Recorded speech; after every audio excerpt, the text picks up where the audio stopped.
नमस्कार शेतकरी मित्रांनो, आज आहोत आपण आपल्या दादालाड प्लॉट मध्ये। त्यातल्या त्यात आपण जिथे पाणी साचतंय तिथे आहोत। कपाशी पूर्णपणे लाल झालेली तुम्हाला दिसत असेल। याचे नियोजन आपण कसे करणार ते आधी थोडक्यात समजून घ्या। आता झालं काय, पाऊस खूप जास्त प्रमाणात झाल्यामुळे शेतात या पाणी साचले जातं। म्हणजे ही चिबाड जमीन आहे, काही प्रमाणात खालचा भाग। तर पाणी साचल्यामुळे कापसाचे पानं पूर्णपणे लाल पिवळे झालेले आहे। अन्नद्रव्य कापूस जमिनीतून घेऊ शकत नाही, इतक्या जास्त प्रमाणात पाऊस आणि पाणी या शेतामध्ये थांबलेले होते, तुंबलेले होते। तर आता आपल्याला यामध्ये खत व्यवस्थापन करायचे। तर आपण यामध्ये सिंगल सुपर फॉस्फेट 2 बॅग, त्यासोबत युरिया 1 बॅग आणि मॅग्नेशियम सल्फेट 25 किलो याची 1 बॅग आपण एकरी टाकणार आहोत।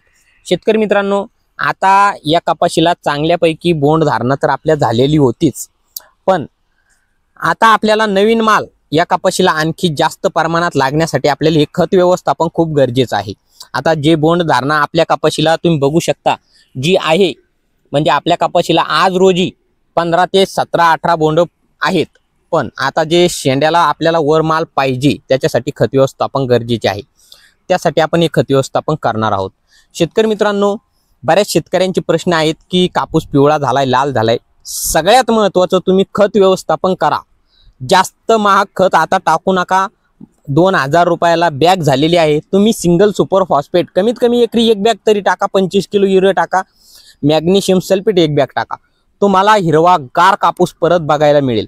जे लाल पानं झालेत त्यांना गळू द्या, फक्त आपल्याला नवीन जे पानं निघणार आहेत ते आपल्याला जबरदस्त काढायचे आहे। शेतकरी मित्रांनो, इथपर्यंत आपला हा दादालाड पद्धतीचा प्लॉट लाल झालेला आहे। तुम्ही बघू शकता इथून वर जो प्लॉट आहे तो प्लॉट हिरवा गार काळुंकी आलेला आपल्याला बघायला मिळेल। जबरदस्त प्लॉट बसलेला आहे। फक्त ज्यांचा कापूस लाल झालाय त्यांनी खत व्यवस्थापन करा।